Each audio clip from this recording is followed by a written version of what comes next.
Aquí les voy a compartir mi pantalla. Sí, sí, no hay ningún problema. Ahí está. Falta el modo presentación. Ya. Ahí está. Listo, conforme, Amparo. Ya, gracias. Bueno, continuando con la secuencia de las exposiciones, indicarles de que yo soy especialista también en inocuidad agroalimentaria, trabajo con el equipo de la Subdirección de Inocuidad Agroalimentaria del SENASA, y pues ahora me ha tocado hablarles un poco del tema del proceso de la autorización sanitaria de establecimientos dedicados al procesamiento primario de alimentos agropecuarios primarios y piensos, ¿no? Entonces, comentarles un poco lo que ya las anteriores exposiciones lo han indicado, ¿no? Al hablarles de que cómo se reconoce o qué es un alimento sano e inocuo, ¿no? Es la garantía de que los alimentos no causarán daño al consumidor cuando se preparen o se consuman de acuerdo al uso que le destinen, ¿no? Es muy importante en esta definición enmarcar de que el uso al que se destina pues debe ser el correcto, porque finalmente nadie va a comerse una carne cruda, ¿no? O no vamos a hacer cocinar la fruta necesariamente para poderla consumir. Detallar un poco sobre la normativa nacional que tenemos sobre inocuidad agroalimentaria específicamente, ¿no? Ya han detallado y han remarcado mis compañeros anteriormente, pues es importante que toda esta norma nacional se crea bajo el fundamento del decreto legislativo 1062, que es la ley de inocuidad de los alimentos, y esta a su vez está fundamentada, pues, ¿no?, en los principios del Codex Alimentarius, ¿no?, en los acuerdos de medidas sanitarias y fitosanitarias de la Organización Mundial del Comercio, y de ahí en adelante, pues es como el acta de nacimiento del tema de inocuidad de los alimentos en el Perú. En el año 2008 también se da su reglamento, el Decreto Supremo 034. Asimismo, en el 2011 se crea el Decreto Supremo número 04/2011 AG, que es el Reglamento de Inocuidad Agroalimentaria, que podemos observarlo de color verde en el lado izquierdo de nuestras pantallas, y es prácticamente como que el instrumento, ¿no?, la guía, la Biblia con la que nosotros trabajamos, y ahí están marcados todos nuestros artículos de trabajo que tenemos, ¿no?, que muestran nuestras competencias. En el año 2006 se modifica este reglamento, ¿no?, para complementarlo con algunos vacíos que tenía por ahí. El decreto legislativo 387, que se da en el año 2019, que fortalece las competencias, las funciones de su fiscalización y sanción, y otorga la rectoría al SENASA, ¿no? Y finalmente, indicarles que el Decreto Supremo número 01 del 2020, MINAGRI, se aprueba la modificación del texto único del procedimiento administrativo, el TUPA del SENASA, donde se incluyen los servicios de inocuidad, ¿no? Y finalmente, enmarcarles un poquito la ley 29571, que es el Código de Protección y Defensa al Consumidor, ¿no? Ahí, pues más detallado que esto, ¿no?, el procesamiento primario de alimentos, ya les han remarcado cuáles son estos procesos, ¿no?, en los cuales nosotros tenemos competencia. No lo voy a detallar, está en el decreto legislativo 1062 de la ley de inocuidad de los alimentos. Algo muy importante, ¿no?, el enfoque preventivo a través de la cadena alimentaria, del campo a la mesa. Del campo a la mesa, ¿por dónde va a pasar? ¿Va a pasar por quién? Por el procesamiento primario. Todos los alimentos del campo a la mesa deben pasar por el procesamiento primario. Tiene que hacérseles algún tipo de procesamiento primario que va a estar enmarcado, pues, ¿no?, dentro de las buenas prácticas de manufactura, teniendo en consideración o contando, ¿no?, con un plan HACCP, las buenas prácticas de higiene, los procedimientos operativos estandarizados de sanitización, y algo muy importante, la rastreabilidad, ¿no? La rastreabilidad, el análisis de riesgo que se hace. También considerar de que los alimentos importados y los alimentos exportados también van a pasar por estos establecimientos de procesamiento primario, que van a contar con autorización, ¿no?, de la entidad oficial o de la entidad sanitaria oficial del país. Y Todo esto se va a dar a través de las inspecciones, las certificaciones, autorizaciones, habilitaciones sanitarias, alertas sanitarias, monitoreo de contaminantes y residuos y red de laboratorios, ¿no? Finalmente, la autorización sanitaria vamos a hacerla a los establecimientos, ¿no?, dedicados al procesamiento primario de alimentos agropecuarios y piensos cuyo destino sea el consumo nacional, la exportación e importación, que deben contar con la autorización sanitaria otorgada por el SENASA. Como ya lo han mencionado en las anteriores presentaciones, entonces estamos indicando de que estos establecimientos de manera obligatoria deben de contar con esta autorización.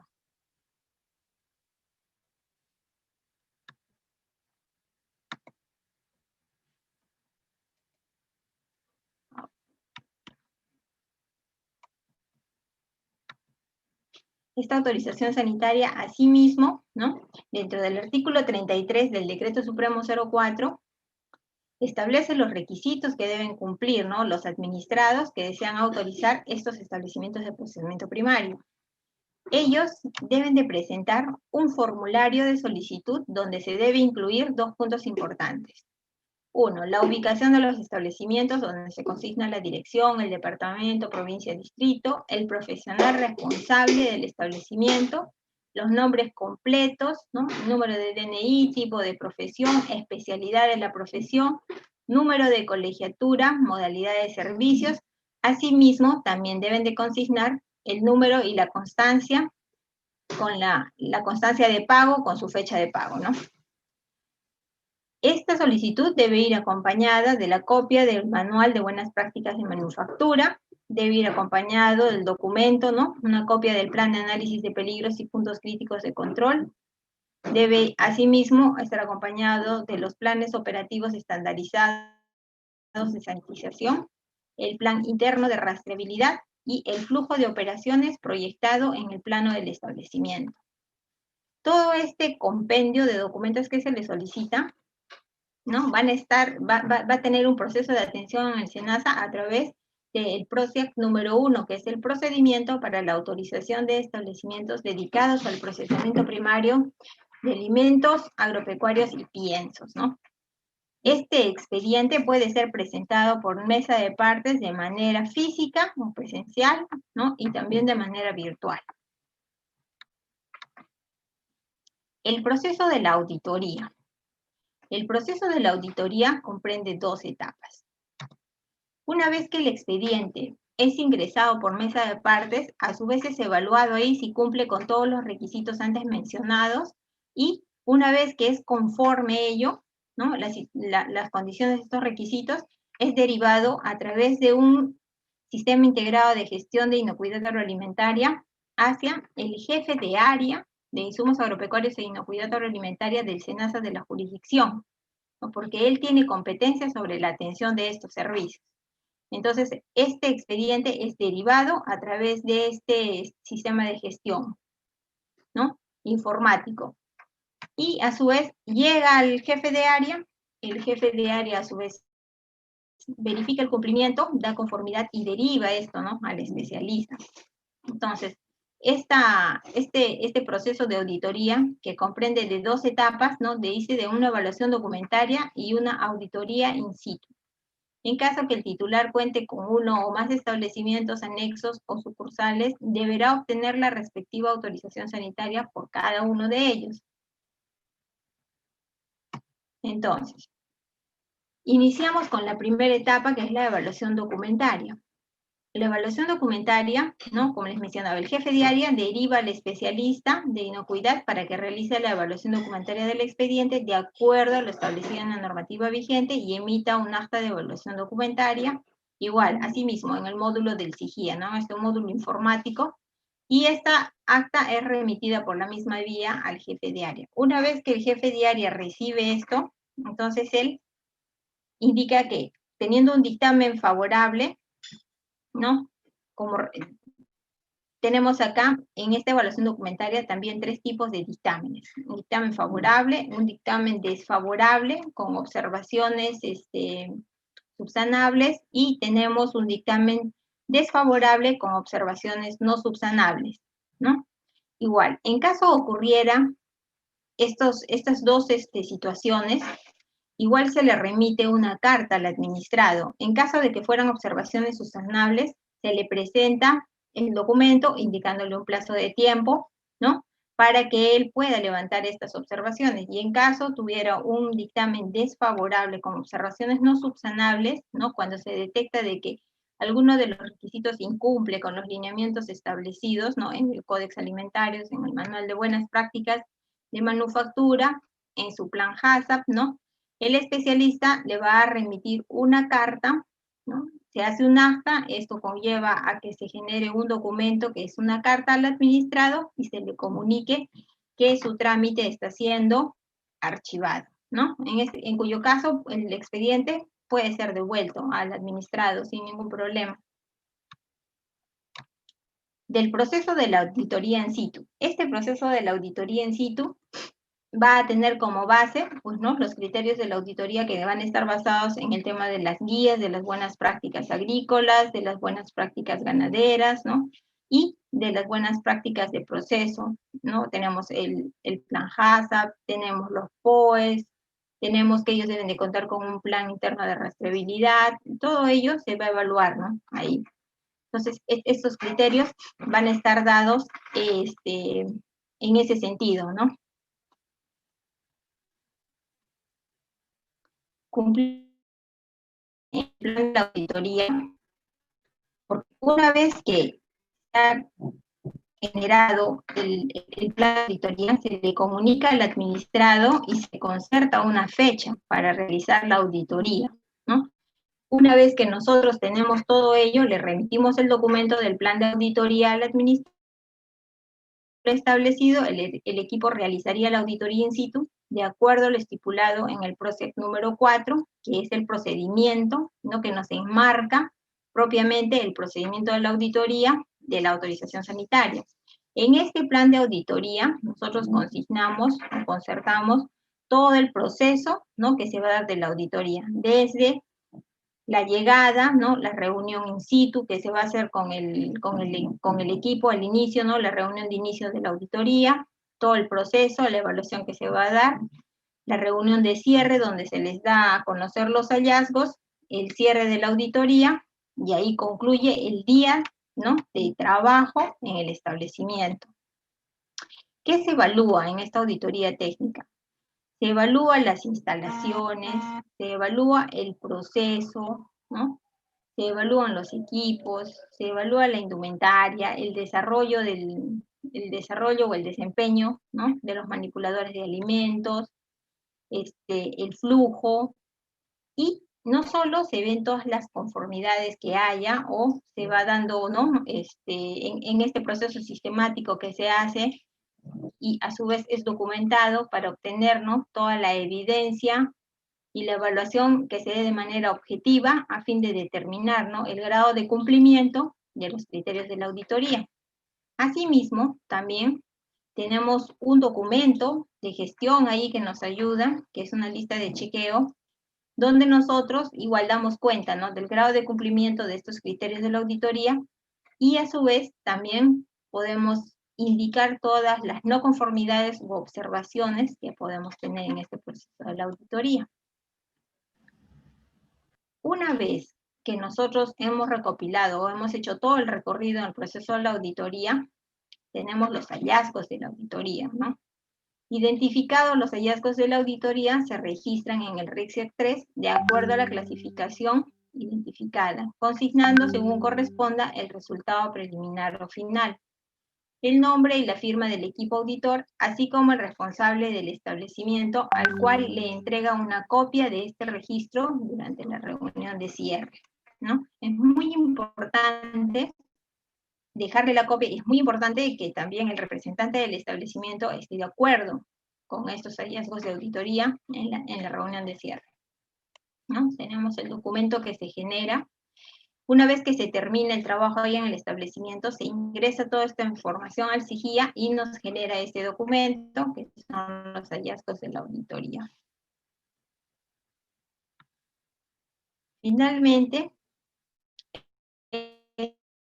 estos estos hallazgos de la auditoría que nosotros podemos registrar nos va a conllevar ¿a qué? A tener un informe técnico, ¿no? Es un informe de resumen de la auditoría. Entonces ahí también tenemos 3 tipos de dictámenes: favorable, ¿no?, con observaciones subsanables, y un informe desfavorable con observaciones no subsanables.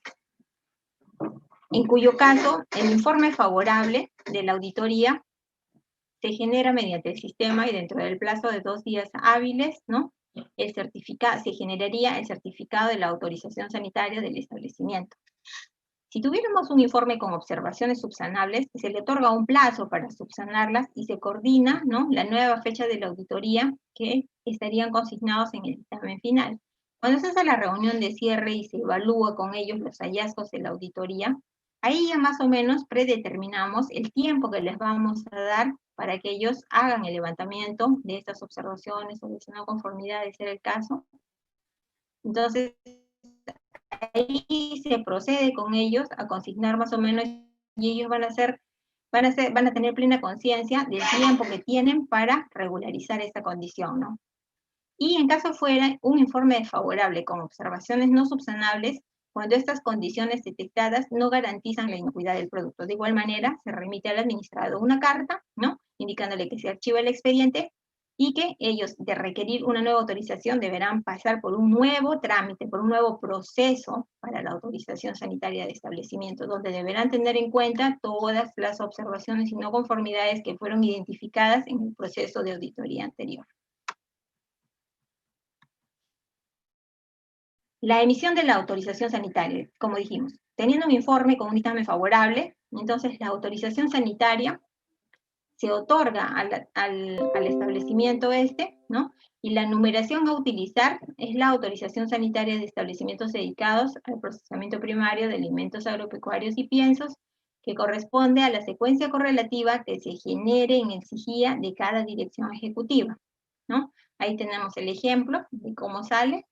Podemos tener una vista ahí en el adjunto, en la vista del lado derecho de la pantalla. Esta numeración, a su vez, corresponde al código de rastreabilidad, la cual será consignada en la autorización sanitaria. Hablábamos en las anteriores presentaciones del equipo de la SIAC, ¿no?, para tener en cuenta el tema de las alertas, para hacer el ingreso de los alimentos, ¿no? Es muy importante este código, ¿no?, que nos va a servir para realizar la rastreabilidad y la identificación de los alimentos. A su vez, simplemente remarcarles acá que la autorización se entrega al establecimiento de procesamiento primario, más no a cada alimento que se pueda procesar dentro de este establecimiento, ¿no? Este establecimiento puede procesar diversos alimentos y nosotros los vamos a enlistar en esta autorización.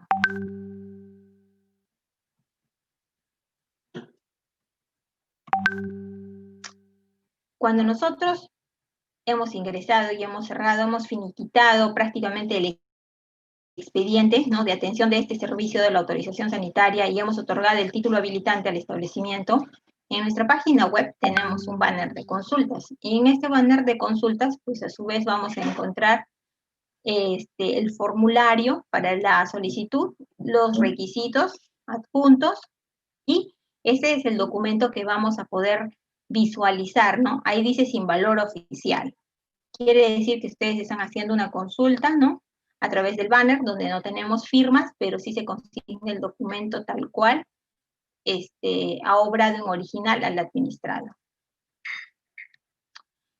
Asimismo, pues comentarles, ¿no?, de que es muy importante la rastreabilidad en los lugares de producción de los alimentos agropecuarios, ¿no?, de producción y procesamiento de alimentos agropecuarios primarios y piensos, para nosotros poder hacer un rastreo a lo largo de la cadena, ¿no?, de producción, procesamiento, comercialización y finalmente llegar hasta el consumo, que en los artículos 16, 26 y 27, como ya lo han detallado anteriormente, es muy importante porque se va a consignar un código. Y este código, ¿no?, que es prácticamente como un etiquetado del producto que debe tener cada producto que sale, donde vamos a consignar pues la fecha de producción, vamos a consignar la fecha de vencimiento, el número de lote y el número de la autorización del establecimiento de procedencia de este alimento. También contamos con un Plan Nacional de Monitoreo de Contaminantes que ha sido detallado anteriormente, ¿no? Les presento un resumen que está publicado en la página web del 2011 al 2018. También indicarles sobre la vigencia de la autorización sanitaria, que es algo muy importante para el proceso de evaluación que ustedes llevan a cabo para estos establecimientos que son los proveedores de Caliwarma, ¿no? Entonces, esta vigencia de la autorización sanitaria es indefinida. El SENASA otorga títulos habilitantes a estos establecimientos que hoy en día tienen una fecha indefinida, puesto que en el reglamento de alguna manera se enmarcaba anteriormente, hasta antes del diciembre del 2016 se enmarcaba de que estos podían ser renovados cada cierto tiempo o por un periodo de tiempo, ¿no? Entonces, en diciembre del 2016 se da el decreto legislativo 1272, donde modifica, ¿no?, unos artículos de la ley 27444, que es la Ley General del Procedimiento Administrativo, donde se otorga la vigencia indeterminada de los títulos habilitantes, y puesto que esta autorización a estos establecimientos es un título habilitante, pues nosotros, sujetándonos a esas modificaciones, entonces la autorización ahora no tiene un periodo de tiempo, ¿no? Es indefinida. Entonces, bajo esa premisa, el SENASA ahora podrá suspenderlas o cancelarlas en caso se detecte el incumplimiento de lo establecido en la normativa vigente o a solicitud del interesado, ¿no? Es por eso que nosotros debemos tener un plan de inspecciones regulares a estos establecimientos para poder hacer la vigilancia sanitaria, ¿no?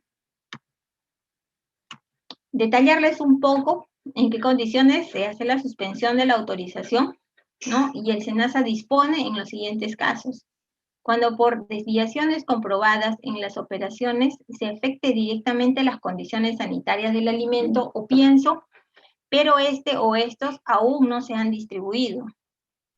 Cuando la información que debe ser consignada en los registros de las actividades diarias se encuentre incompleta o no haya sido registrada, y cuando no haya informado al SENASA sobre cambios en las operaciones sobre el procesamiento de alimentos y piensos, ¿no?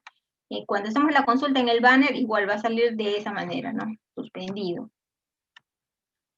Cuando cancelamos la autorización sanitaria, cuando se encuentre que el alimento o pienso que se ofrece al público no es inocuo, cuando se impida el acceso de sus inspectores a las instalaciones del establecimiento habilitado sanitariamente, cuando se reincida en las causales que dieron lugar a la suspensión y cuando lo solicite el titular de la autorización por razones del propio interés,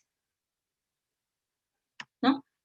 Darles un alcance adicional sobre el Sistema Integrado de Gestión de Insumos Agropecuarios y Inocuidad Agroalimentaria, que es nuestro módulo informático denominado SIGIA, donde nosotros, a través del banner de consultas, vamos a poder obtener la información de consulta que necesitemos sobre la autorización de estos establecimientos de procesamiento primario, ¿no? Entonces, ahí vemos que siempre va a salir sin valor oficial a través del banner de consultas. Tenemos las autorizaciones de los establecimientos que están vigentes, de los que están suspendidos y asimismo de los que están cancelados. Ahí tenemos el enlace que nosotros, a través de los servicios que damos, ¿no?, y siendo competentes en la producción y procesamiento primario de alimentos y piensos, hemos autorizado a 79 mataderos de animales de abasto. Tenemos 192 centros de faenado avícolas autorizados. Tenemos 1.333 establecimientos de procesamiento primario, tanto de alimentos de origen vegetal como de origen animal. Tenemos 71 establecimientos de piensos, teniendo un total de 1.634 establecimientos. Ahí creo que están mal las manos. Establecimientos que cuentan con la autorización del SENASA, ¿no? Y pues, si es que hay una consulta, creo que eso es todo. Si he obviado algo, no lo sé. Vamos a hacer las consultas. Les agradezco mucho la atención. Estimada doctora, gracias por la presentación. Acá tenemos una consulta. Voy a hacer un preliminar de que en relación al tema de almacenes, ¿no?, hay que tener en cuenta que el almacenamiento de alimentos agropecuarios y piensos ¿no? Se harán las coordinaciones pertinentes con el programa, que actualmente en el tema de almacenamiento están viendo los principios generales de higiene de DIGESA, referente al objetivo de los alimentos manufacturados elaborados industrialmente. Estas coordinaciones se harán pertinentemente con los programas, ¿ya? Y ante eso, todo eso se verá directamente con el programa. Siguiendo con las consultas, acá tenemos el elaborado por el CAP Paredes Quispe de la Unidad Territorial La Libertad. Dice que en las autorizaciones emitidas por algunas empresas se observa que el documento indica fecha de ampliación. ¿En qué casos se realizan ampliaciones en las autorizaciones sanitarias? Ya, se pueden dar cuando se autoriza, también bajo la premisa del artículo 33 del Decreto Supremo 04, también existe los otros servicios que brinda el SENASA, que es ampliación y modificación de la autorización. Se amplía cuando por sí el establecimiento tiene una gama de alimentos. Vamos a poner ejemplo, ¿no? Le está procesando 5 frutas, digamos, ¿no? Banano, palto, uva, no sé. Entonces ellos desean ampliar esta gama de alimentos ahí y desean incluir 2 o 3 alimentos, entonces ellos solicitan un trámite para hacer una autorización, ¿no? Una ampliación a la autorización sanitaria de este establecimiento. Y cuando ellos desean hacer una modificación, cuando ellos dentro de las instalaciones o dentro del flujo del proceso desean hacer una modificación, ¿no? O desean hacer un cambio en el flujo o están ampliando las instalaciones. Entonces, les voy a compartir mi pantalla, estos tipos de servicio, ¿no? Para que nosotros les voy a compartir mi pantalla, una autorización donde va a figurar una nueva fecha. Esa va a consignar la fecha original que fue la primera autorización y después de ocurrir alguna ampliación o modificación se van a consignar también esas fechas en el documento, ¿no? En el título habilitante. Gracias. Acá tenemos otra consulta. Para la emisión de autorización sanitaria de establecimientos, dentro los requisitos, no consideran inspecciones que detallen los análisis microbiológicos de superficies, ambientes, y cómo demuestra que su plan HACCP es eficaz. Ya, ok, gracias. Les